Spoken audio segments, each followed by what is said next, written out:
오늘 말씀의 제목은 믿음으로 얻는 구원이라는 제목으로 하나님의 말씀을 나누겠습니다.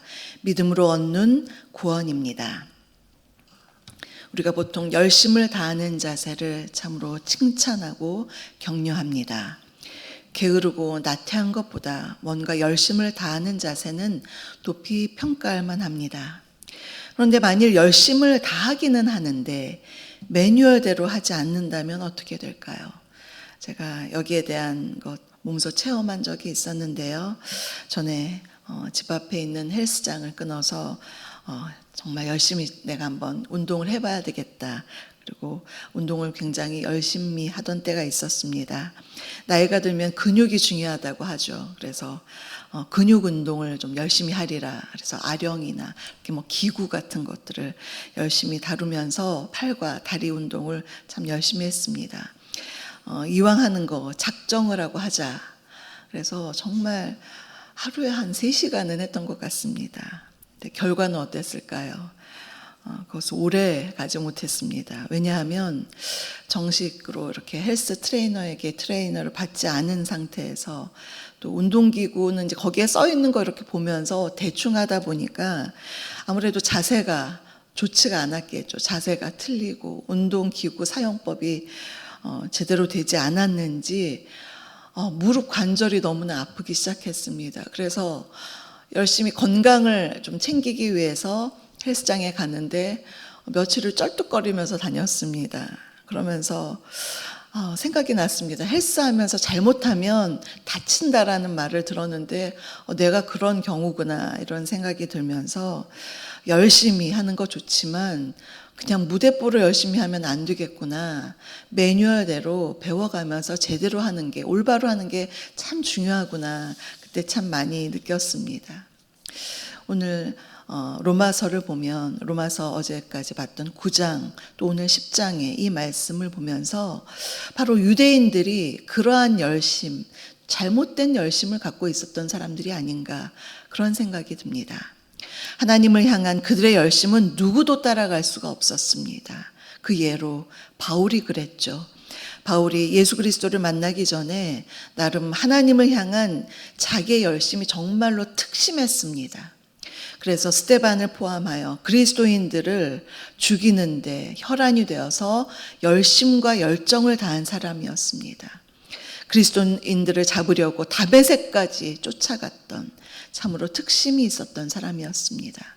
그러나 그 열심이 잘못되었을 때에 그것은 잘못된 방향으로 갔을 때에 하나님을 위한 일이 아니라 하나님의 뜻과 정반대되는 일이었습니다. 잘못된 열심이었습니다.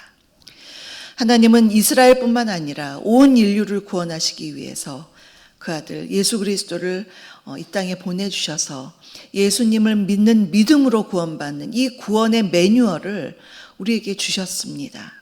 그 진리를 받아들이고 그대로 믿기만 하면 구원받는 참으로 쉬운 방법을 하나님께서 우리에게 주셨습니다. 그러나 유대인들은 예수님을 직접 보고서도 예수님을 하나님의 아들로서도 구세주로서도 믿지 않았습니다. 그리고는 자기들이 늘상 하던 대로 율법에만 열심을 냈습니다. 이러한 모습을 보고 사도 바울은 자신의 동족들이 너무나 안타까웠습니다. 그들의 모습이 예전에 과거의 자기의 모습이었던 것입니다. 그래서 그 안타까운 심정을 가지고 이스라엘이 진정으로 구원받기를 정말 강하게 열망하고 있습니다.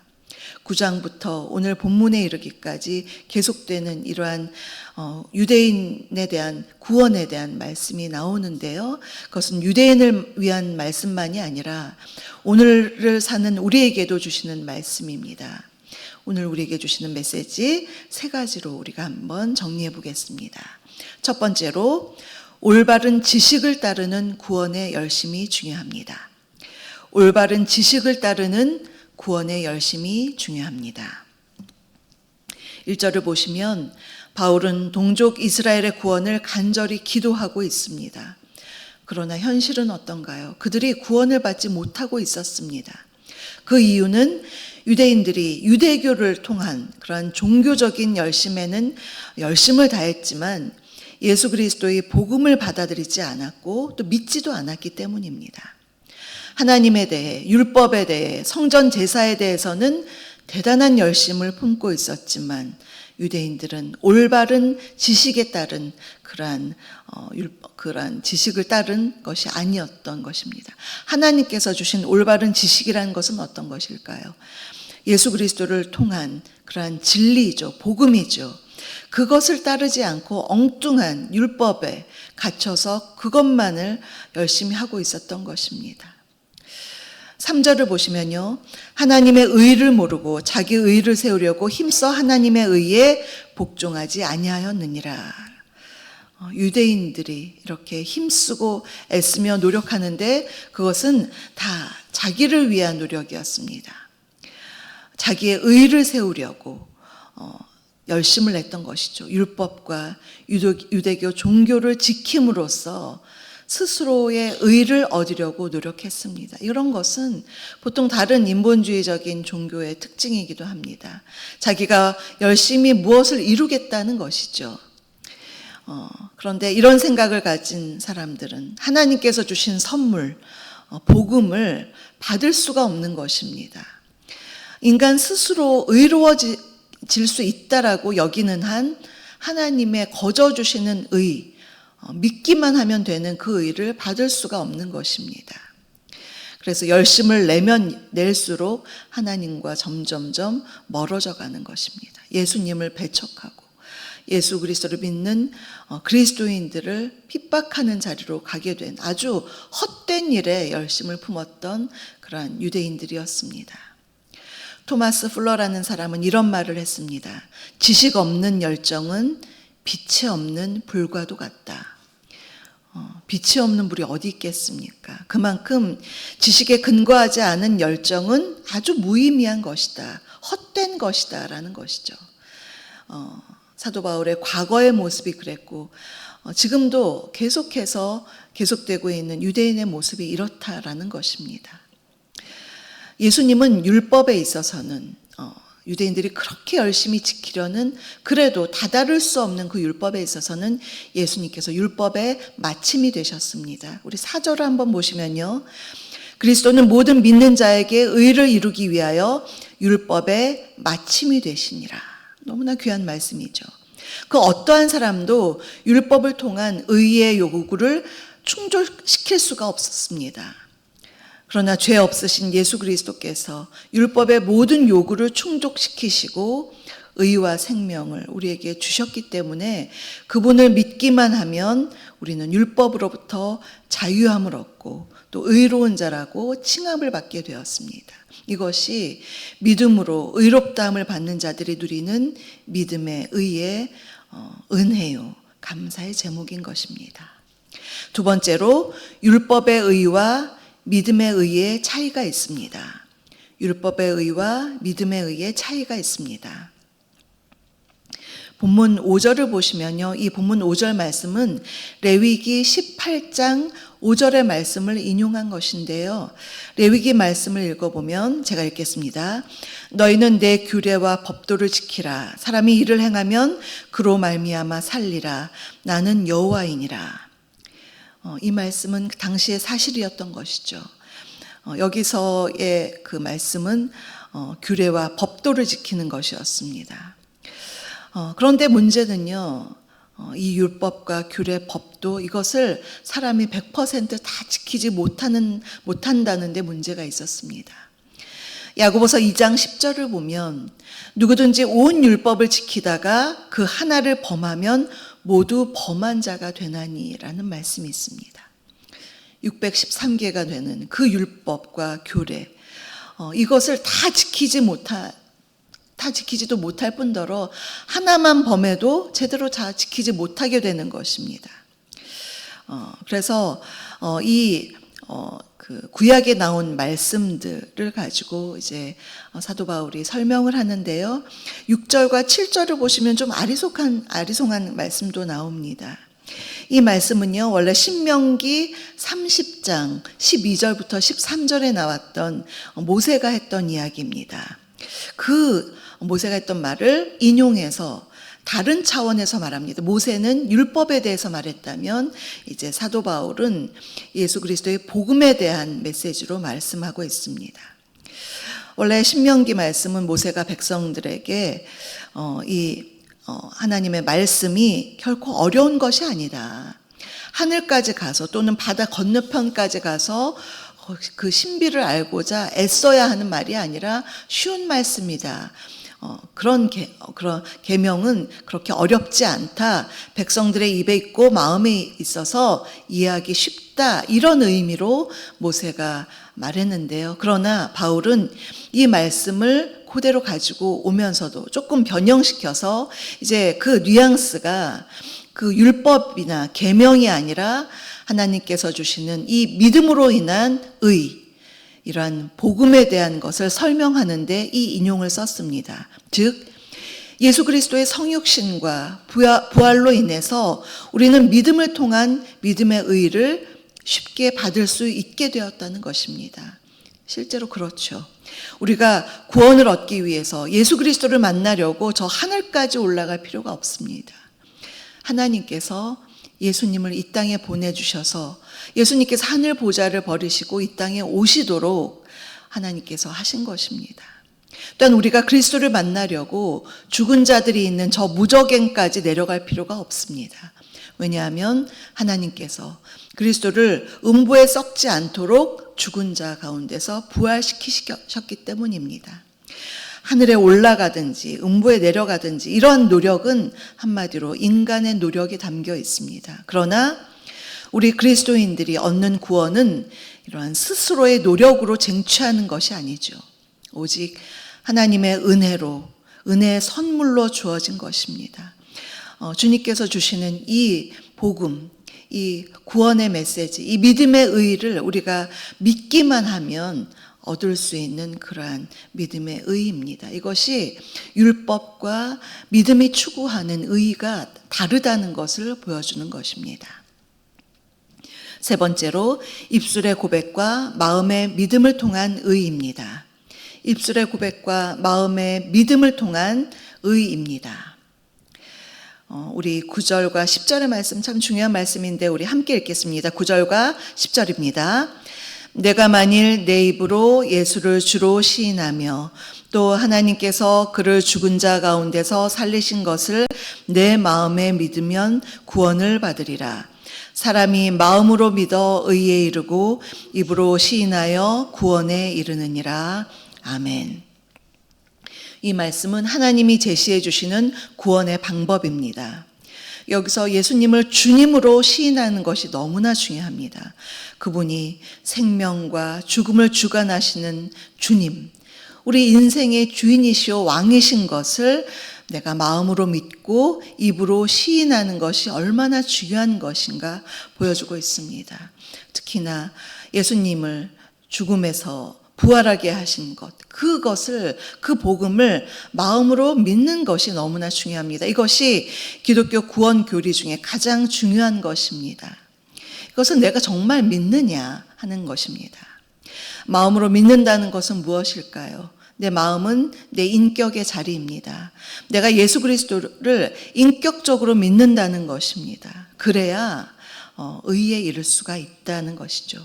그리고 그렇게 믿을 때 나의 입술로 공개적으로 고백하는 것입니다. 이것은 나의 마음에 있는 믿음을 입술로 확증하는 것입니다. 그런데 여기서 보면 9절을 보면 입술에 시인이 먼저 나오고 믿음이 나중에 쓰였고요. 10절에서는 반대로 믿음이 먼저 쓰이고 입술에 시인이 나중에 쓰였습니다. 그래서 여기서 믿음과 입술의 시인, 이것은 순차적이라기보단 동시적인 것이라고 볼 수가 있습니다. 이것이 함께 병행해야 한다는 것을 보여줍니다. 그런데 여기서 마음으로 믿다, 또 입으로 시인하다, 이 두 동사를 보면요, 이 문법적으로 3인칭 단수 현재형입니다. 이것이 무엇을 의미할까요? 즉 예수님을 믿는다는 것은 각자 개별적인 고백이어야 한다는 것입니다. 대신 고백하는 것이 아니라 각자의 고백이어야 하고 현재형으로 계속 나의 믿음과 입술의 고백이 계속되어야 함을 보여주고 있는 것입니다. 예전에는 잘 믿었어. 그런데 지금은 믿지 않아. 이것은 아무 소용이 없습니다. 예전이나 지금이나 계속 주님을 마음으로 믿고 주님을 시인하고 주님을 찬양하고 주님께 예배하는 것. 이 나의 신앙의 현재형이 너무나 중요하다는 말씀입니다. 이제 12절을 보시면요. 구원이 유대인이나 헬라인 같은 인종의 차별이 없이 누구나에게 열려 있다는 참으로 귀한 복음의 말씀입니다. 복음은 유대인이건 이방인이건 종족의 차별이 없고 또 자유인이건 족이건 신분의 차별이 없습니다. 또 남자건 여자건 성별의 차이도 없고 또 어린이나 노인이나 이런 나이의 차별이 없습니다. 13절에서처럼 누구든지 주의 이름을 부르는 자는 구원을 받으리라고 했습니다. 이것을 바꾸어 말하면 하나님의 부유하심을 나타냅니다. 하나님은 구원에 있어서 너무나 부유하시기 때문에 누구든지 주의 이름을 부르기만 하면 구원을 베풀어 주신다는 하나님의 크신 담없는 사랑, 그 은혜를 말씀하고 있는 것입니다. 사랑하는 성도 여러분, 오늘 우리는 믿음으로 얻는 구원의 말씀을 함께 보았습니다. 첫 번째로 올바른 지식을 따르는 구원의 열심이 중요한 것을 보았고, 두 번째로 믿음의 의와 또 율법의 의가 다른 것을 보았고요. 세 번째로 입술의 고백과 마음의 믿음을 통한 의를 함께 보았습니다. 우리가 마음으로 믿고 입으로 시인만 하면 거저주시는 이 놀라운 구원의 은혜를 받았다. 이것은 엄청난 은혜이죠. 그 은혜를 늘 잊지 않고 기억하면서 오늘 하루도 어떠한 상황 속에서도 늘 감사하고 입술에는 늘 찬양이 가득하며 오직 믿음으로 굳건히 서서 믿음으로 승리하시는 저와 여러분 우리 모두가 되시기를 주님의 이름으로 축복합니다. 오늘의 말씀은 생각하시면서 찬송가 521장을 함께 부르시겠습니다.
지금은 우리 주 예수 그리스도의 은혜와 아버지 하나님의 다함없는 사랑하심과 성령님의 내주 교통 충만케 하심이 마음으로 믿어 의에 이르고 입으로 시인하여 구원에 이르는 이 엄청난 복음의 은혜를 생각하면서 오늘도 그 은혜에 감사하며 믿음으로 승리하기를 간절히 소망하는 사랑하는 우리 성도님들 머리 위에와 그 가정과 일터 위에, 우리 주사랑교회 위에, 선교사님들과 선교지 위에, 이 나라의 민족 위에 지금부터 영원토록 함께하옵시기를 간절히 축원하옵나이다. 아멘.